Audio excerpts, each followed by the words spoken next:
G'day, welcome to Goat Fantasy. It's part 2 of the Goat Fantasy Watchlist. Brought to you by checkmyrate.au. Visit the website, free to use, take control of your financial future. And of course, home loan rates are going up. Perfect time to get in touch with Brandon and the team. Nice to have your company on Goat Fantasy again. Welcome back. And just on a quick little week off work, but still keeping across everything. But of course, the perfect time to roll out the next edition of the Goat Fantasy Watchlist for the pre-season. We've got a few games underway this week as well, which only intensifies the way that we're looking at all of these players and how they are performing, what roles they're fulfilling.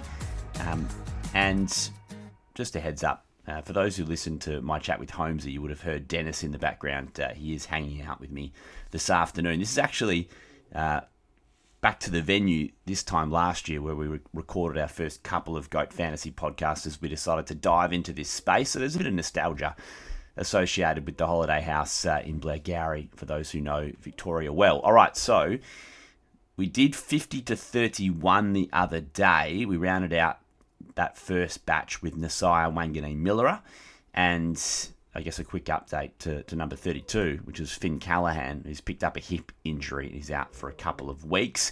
But we're rolling into our 30 to 16. So in at number 30 is North Melbourne midfielder Luke Davies-Uniacke. So I think he's just really burned us the last couple of years. Every time we thought it's his time to take the next step and average 100 or go 105, 110 and just have his breakout year, top 5, top 10 in the Brownlow. It's never quite materialised, but he's on the big money, long-term contract, and as North Melbourne get better, I suspect that LDU gets better as well, and can maybe take that step into being a proper premium in fantasy, but will that be this year? Are North Melbourne going to be that good? I'm still not convinced that they're ready to take that next step. But there's a lot going for LDU.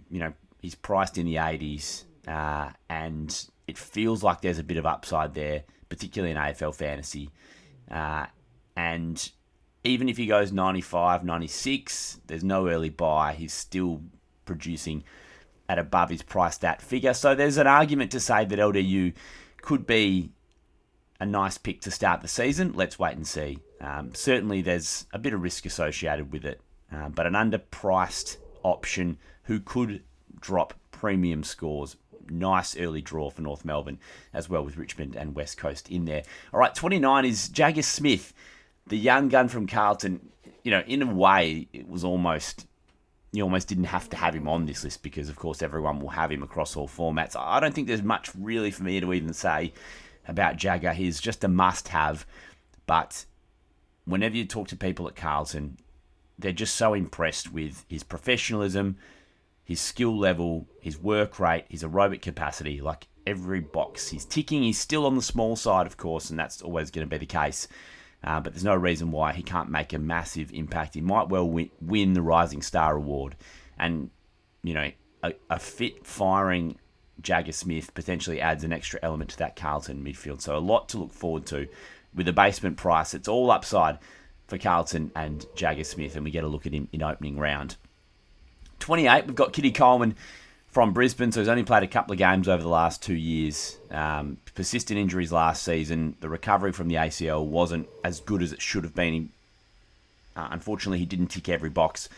He didn't dot every I, cross every T, but everything I've been told personally, and then of course in the media we've heard a bit more about Coleman in recent days, is that he is the fittest that he's ever been. The question now is, what role does he have? So I think ultimately we're going to need to have a look at him in opening round to make that final call, but just so affordable. If you feel like you can ride the early buy with him, and we should have a lot of good defensive rookies, I think he could be one of the bargains of the season.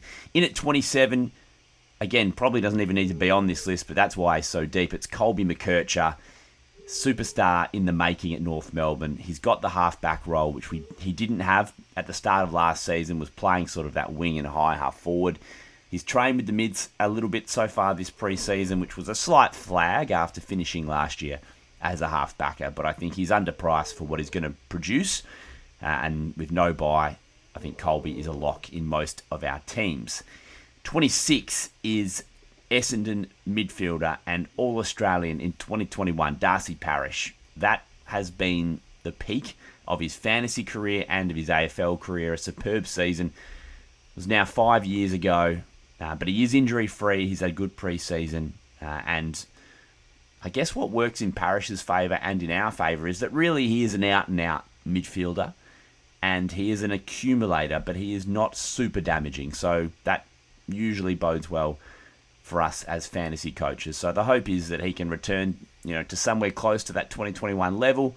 Even if it's a bit below that, he still ends up being a good pick with no buy. I think we just need to see him get through the preseason without picking up a niggle, and he should be a lock in our sides. 25, Tanner Bruin. Fair to say, 2025, an absolutely horrible year for the young man. And hopefully he's doing better. And of course, we don't know the full story of what happened behind the scenes from a legal perspective. But it's good that he is now available to play footy again. A late withdrawal from their match sim against Hawthorn, which is a real shame. We didn't get to see a look at him falling ill. And of course, classic Geelong with a laid out. So I put him at 25 because he is really well priced. If he plays as an inside midfielder for Geelong, he's probably going to average, 75 to 80, which puts him, he's priced a long way below that. Of course, you have to weather that buy. But Tanner Bruin is of interest to me. I want to see him play. Probably I would have slid him a little bit deeper into this list had I known he was going to be a laid out and we don't get that look at him, because it is just so important that we get eyes on him. But of course, we've got the opening round to see what role he'll play at Geelong. 24, I've got a young man at the Western Bulldogs who is very exciting. It's Joel Frazier, who has just every year gone from strength to strength, playing in defence in his first season, and then, that mini Bontempelli tag that he's picked up over the last year or so.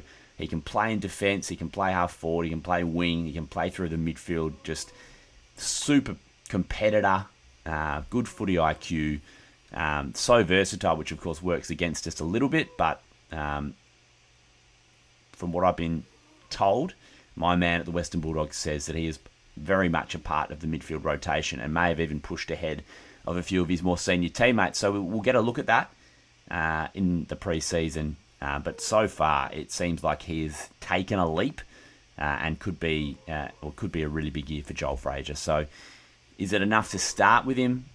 Certainly in draft, he seems like a tasty option. Let's see what he produces in opening round. 23, Connor Rozee, Port Adelaide skipper, just appears with the early draw so favourable for Port Adelaide. Good role for him. And of course, no buy. It seemed like one of the most trusted premiums that we could start with throughout this pre-season. Again, let's have a look at Port Adelaide's new playing style under Josh Carr, but I think most of us are leaning towards Rozee as being a pretty solid pick to start with. All right, on to number 22, and that is from the Melbourne Footy Club, Keziah Pickett. I thought he looked great in State of Origin. He was already very much ensconced in this list. Before that, no early buy, forward status, and someone who I think is going to play a massive role through Melbourne's midfield. Has he got the consistent ability to get that scoring up to sort of 95 to 100? That remains to be seen, but, so explosive, so exciting. Melbourne's just a bit of an unknown. Are they going to score very well? Are they going to get hammered week in, week out under Stephen King? This midfield is just all over the shop with no Petrarca, Oliver or Viney. And that creates a lot of interest for us. But as it stands, I'm very interested in Keziah Pickett. He's in my salary cap side. 21, we've got a premium midfielder from Essendon, and we're just not quite sure where he sits in the pecking order. Jai Caldwell scores so well when he's given the opportunity. But for Jai, just going to hand over to an expert, and that is Warney from the Traders. Jai Caldwell's had a fair bit of love over the preseason. He's in 10% of fantasy classic sides. And it's probably off the back of what we've been talking about a bit, and plenty have.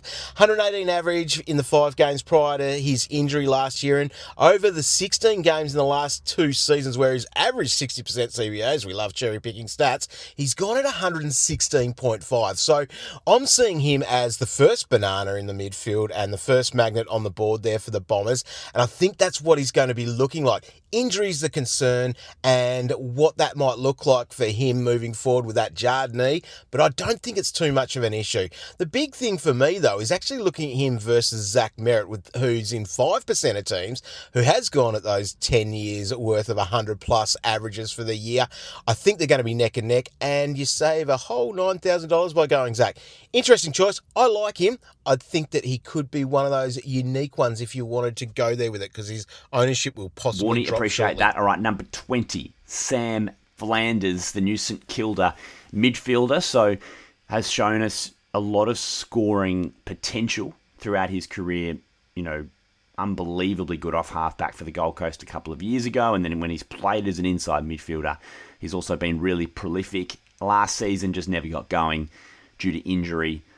The trade to St Kilda to play as an inside mid with a bit of time off halfback, which I spoke to you guys about a couple of weeks ago.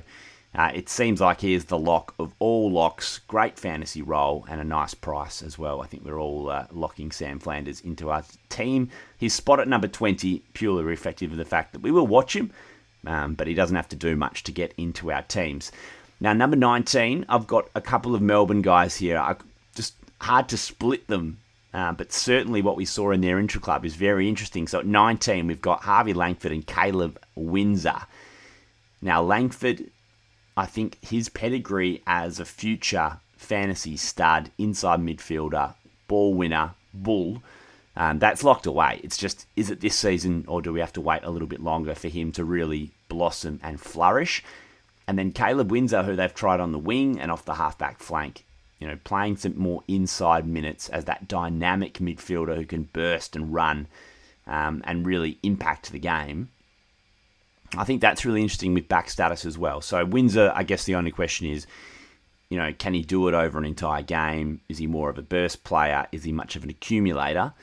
They're all valid questions. And Langford, the fact that he started on the wing and then sort of switched into the midfield, probably not as good a role as we would have hoped for. So heavy watch on those D's guys over the next couple of weeks, but potentially they end up being players that we could trade into if we need. 18, I've got veteran dog Adam Treloar. So that forward status is really tasty after a difficult year with injury last year. But of course, that is often the norm with Treloar, with his soft tissues, slight hamstring niggle he picked up a couple of weeks ago. And we're not sure if we're going to see him in their upcoming practice game. I think he's touch and go. My information on Treloar is that perhaps he isn't the walk-up start in the midfield that we have expected him to be in previous years. Perhaps he does spend a bit more time at half forward. You know, Luke Beveridge has never been afraid to throw things around and make changes on the run. So there might be a time during the season where he is a frontline midfielder for the Dogs, but he's just not, it's not getting me over the line.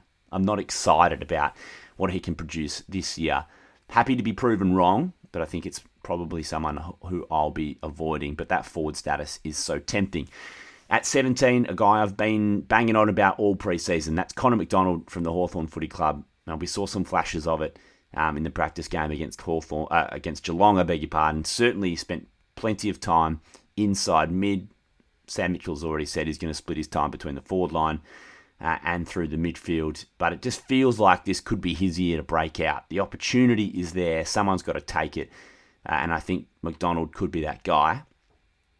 And 16, the last name we'll talk about today is Lachie McAndrew from the Adelaide Footy Club. So this is a late entry into the top 50. But I think the prospect of a rookie-priced ruckman being the number one, an unbelievable amount of cash can be made if he ends up being the number one, if he plays well, if he locks down that spot.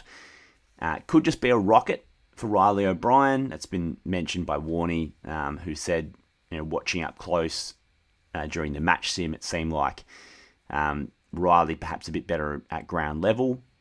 So there's still a lot to work out here, whether McAndrew is going to be a pick for us at R3 or some brave souls that would do it at R2. I don't think that's a smart way to go, but potentially a massive cash cow for us. So he becomes a player of interest, and that's why he comes into the GOAT watch list at number 16. All right, there's a bunch of names for you to stew over and guys that we're looking out for at GOAT Fantasy. Still the top 15 to come of our top 50. Stay tuned for that a little bit later in the week.